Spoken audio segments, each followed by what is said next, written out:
Et si on vous disait la Coupe d'Afrique des Nations 2025 n'était pas censée être gagnée par le Sénégal, et si le scénario était déjà écrit, les décisions déjà prises et le vainqueur déjà désigné? Alors pourquoi dès la fin de la finale, le Sénégal n'a reçu ni félicitations, ni reconnaissance, mais des menaces, des communiqués et une plainte annoncée?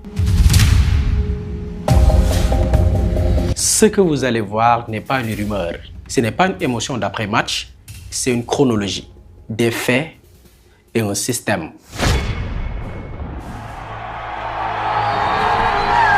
Il faut revenir à cette nuit de Rabat, la nuit où tout a basculé. Finale de la CAN 2025, Sénégal contre le Maroc. Un match fermé, tendu, électrique. Et puis dans toutes les dernières secondes du temps additionnel, un pénalty est accordé au Maroc. C'est incroyable. Une décision immédiatement contestée. Les joueurs sénégalais quittent la pelouse, tout sauf un. Sadio Mané reste. Il évite que le match dégénère. Le pénalty est finalement tiré et raté par Brahim Diaz. Le match reprend, les prolongations. À la 93e minute, Pape Gueye marque. Le Sénégal est champion d'Afrique.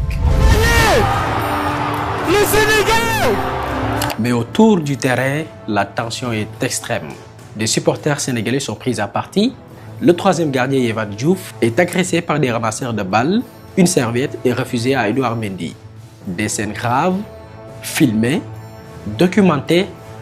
Et pourtant, ce ne sont pas ces faits que la FIFA et la CAF vont dénoncer en premier. Quelques heures seulement après la finale, le président de la FIFA, Gianni Infantino, prend la parole. Il est inadmissible de quitter le terrain de cette manière. La violence ne saurait être tolérée dans notre sport.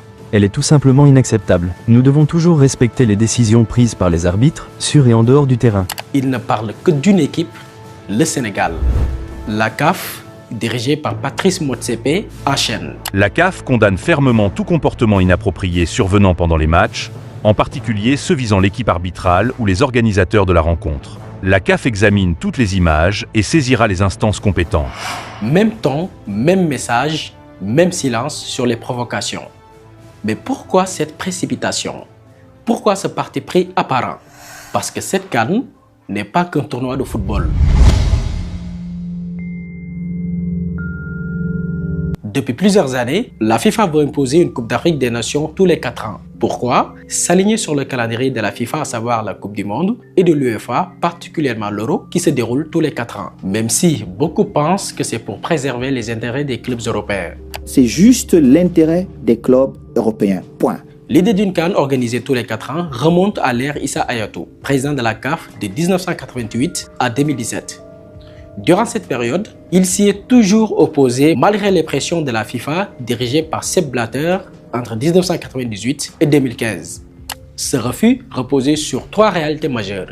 D'abord, la faiblesse économique des fédérations africaines privées de droits TV et de ressources au marketing comparables à celles de l'Europe ou de l'Amérique du Sud. Ensuite, la nécessité de compétitions régulières pour maintenir le niveau des sélections dans un continent marqué par des infrastructures, des ligues et des systèmes de formation inégaux. Enfin, la défense d'un modèle autonome refusant un alignement systématique sur des standards européens jugés inadaptés aux réalités du continent. Pour Hayatou, espacer la CAN revenait à fragiliser tout l'écosystème du football africain. Alors, il fallait changer les hommes. Moi, je ne dirais pas la FIFA. Un individu a estimé au niveau de la FIFA qu'il fallait absolument m'écarter. Parce qu'il y a d'autres raisons qui ont motivé la position de cet individu. Il faut qu'on m'écarte. Face à l'incapacité de Sepp Blatter à imposer à la CAF une CAN organisée tous les 4 ans, une autre option s'impose. Changer d'homme, changer de méthode. Cet homme, c'est Gianni Infantino. Alors secrétaire général de l'UEFA entre 2009 et mars 2016, juriste suisse et fin stratège des arcanes du football mondial. Le basculement intervient en septembre 2015. Le ministère public de la Confédération suisse ouvre une procédure pénale contre Sepp Blatter, soupçonné d'un paiement déloyal de 2 millions de francs suisses. Blatter est fragilisé politiquement et juridiquement. Mais l'opération ne s'arrête pas là. Son successeur naturel, Michel Platini, ancien international français et président de l'UEFA de janvier 2007 à octobre 2015, est à son tour mis en cause, accusé d'avoir signé un contrat défavorable à la FIFA. La voie est désormais libre pour qui? Gianni Infantino. Mais le paradoxe demeure. À cette époque, Infantino est toujours secrétaire général de l'UEFA. Son nom est cité dans des affaires de trafic d'influence finalement classées par le ministère public suisse. Il apparaît également dans les Panama Papers pour des contrats commerciaux signés en 2006 avec une société offshore au nom de l'UEFA. Aucune suite judiciaire ne sera rendue publique. Une fois installé à la tête de la FIFA, l'objectif devient clair: aligner l'Afrique sur les exigences des clubs européens en imposant à la CAF une CAN tous les 4 ans. Mais il y a un dernier obstacle. Issa Hayatou, l'homme qui pendant des années a tenu tête à Sepp Blatter et qui n'a jamais cédé. Gianni Infantino ne perd pas de temps. En mars 2017, l'élection du président de la Confédération africaine de football devient un enjeu stratégique majeur. Deux favoris se détachent alors, Jacques Anouma et Amos Adomou. Mais le scénario semble étrangement familier. Amos Adomou est accusé d'avoir reçu des pots de vin et se voit suspendu pour 2 ans de toute activité liée au football, écartant de fait l'un des principaux obstacles. Un modus operandi très bien connu, suivez mon regard. La suite est révélée publiquement dans un article de BBC Afrique intitulé Amos Adomou, Infantino fait campagne pour Ahmad. L'intéressé affirme sans détour, Gianni Infantino est en train de mener une campagne afin de déloger Issa Hayatou de son poste de président de la CAF au profit d'Ahmad, président de la fédération malgache. À partir de là, le verrou africain commence à céder. Le 16 mars 2017, le scénario arrive à son terme. Ahmad est élu président de la CAF. Mais très vite, les lignes commencent à bouger et surtout à se fissurer. Dès les premiers mois, des divergences profondes apparaissent entre Ahmad et Gianni Infantino. En mai 2017, dans une interview accordée à la BBC, le nouveau patron du football africain affiche une vision radicalement différente. Il dénonce l'absence de séparation des pouvoirs au sein de la CAF et appelle à des réformes statutaires plaidant pour l'indépendance de l'organe judiciaire, de l'exécutif et du Congrès. Une critique directe d'un système qu'il juge trop centralisé et confisqué par le comité exécutif.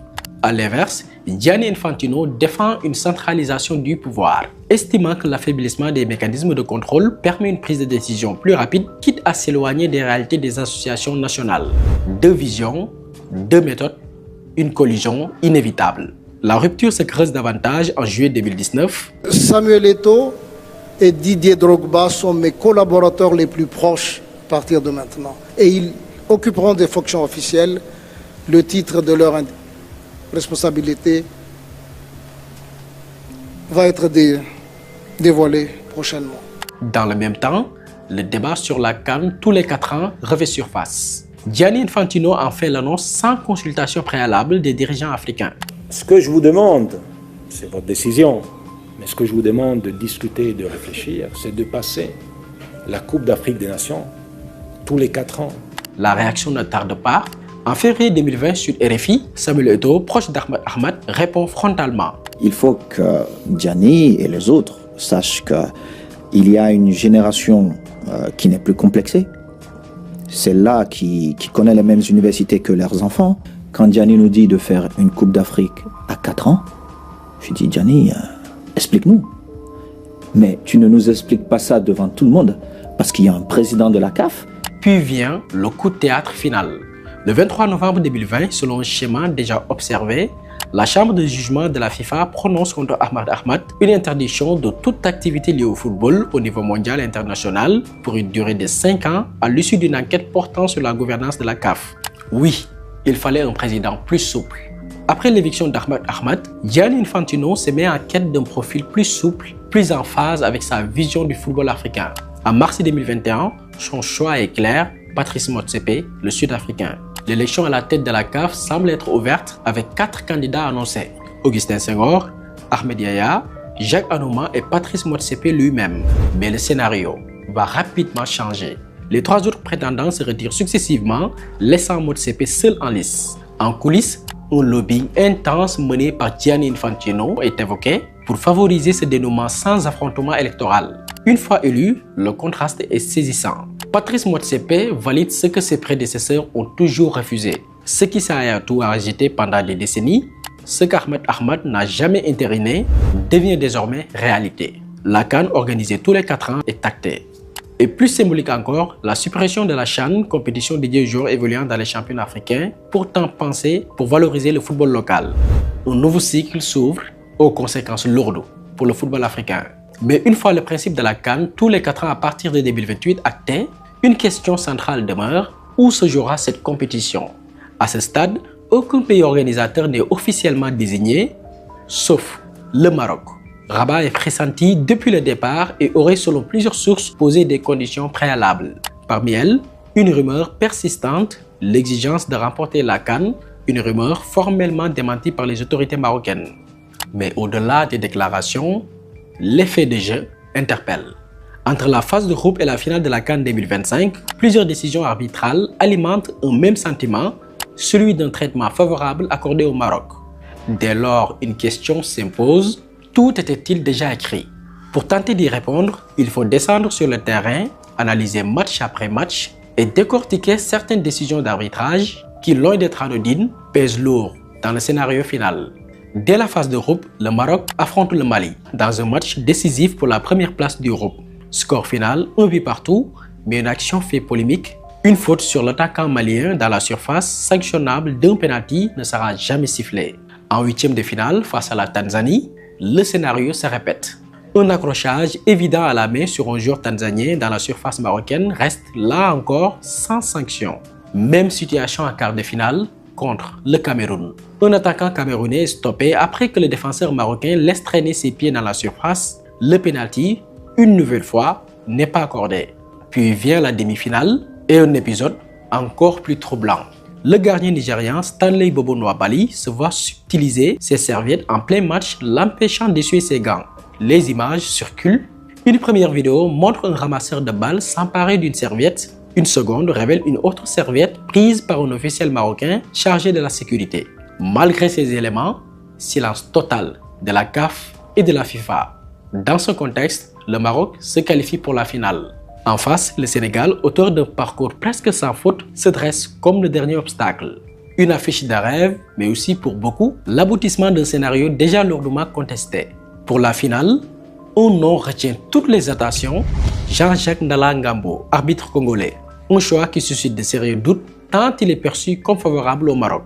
Le média CNews titre même CAN 2025, pourquoi le choix de l'arbitre pour la finale est-il une bonne nouvelle pour le Maroc? Et là, deux éléments sont mis en avant. Le Maroc n'a jamais perdu avec Jean-Jacques Ndala Ngambo au sifflet. Son bilan, 7 victoires et 2 matchs nuls, toutes compétitions confondues. Autre polémique, il avait déjà arbitré le match d'ouverture opposant le Maroc aux Comores, remporté par le Maroc. Lors de cette rencontre, un pénalty généreux avait été accordé aux hommes de Walid Regragui, déclenchant une vive polémique. Le jour de la finale, tous les doutes se confirment sur le terrain. Jean-Jacques Ndala Ngambo devient rapidement le centre des polémiques. À 0-0 dans le temps additionnel de la 90e minute, le Sénégal voit un but refusé pour une prétendue faute sur Hakimi. Pourtant, le joueur marocain avait lui-même simulé sa chute. Malgré l'insistance des joueurs sénégalais, l'arbitre refuse de consulter la VAR, une décision qui enflamme le banc sénégalais et les observateurs. Quelques minutes plus tard, à la 94e minute, une action marocaine soulève à nouveau la controverse. L'attaquant marocain est en position de hors-jeu suite à un centre, mais Ndala Ngambo ne le signale pas, donnant un corner au Lion de l'Atlas. Sur ce corner, un duel entre l'arrière gauche sénégalais El Malick Diouf et Brahim Diaz provoque une consultation de la VAR après pression de l'attaquant marocain sur l'arbitre. Qu'est-ce qu'il décide, Jean-Jacques Ndala? C'est incroyable, incroyable. Et le coach Pape Thiaw décide de faire entrer ses joueurs au vestiaire avant de reprendre le match sur la demande de Sadio Mané. Le pénalty qui en découle est raté par Brahim Diaz et le match entre dans les prolongations. À la 93e minute des prolongations, Pape Gueye marque le seul but du match. Le Sénégal s'impose. Un soulagement immense pour les Lions, mais aussi un scénario chargé de controverses qui laisse planer l'ombre de décisions arbitrales douteuses tout au long du match. Et c'est là que commence la riposte.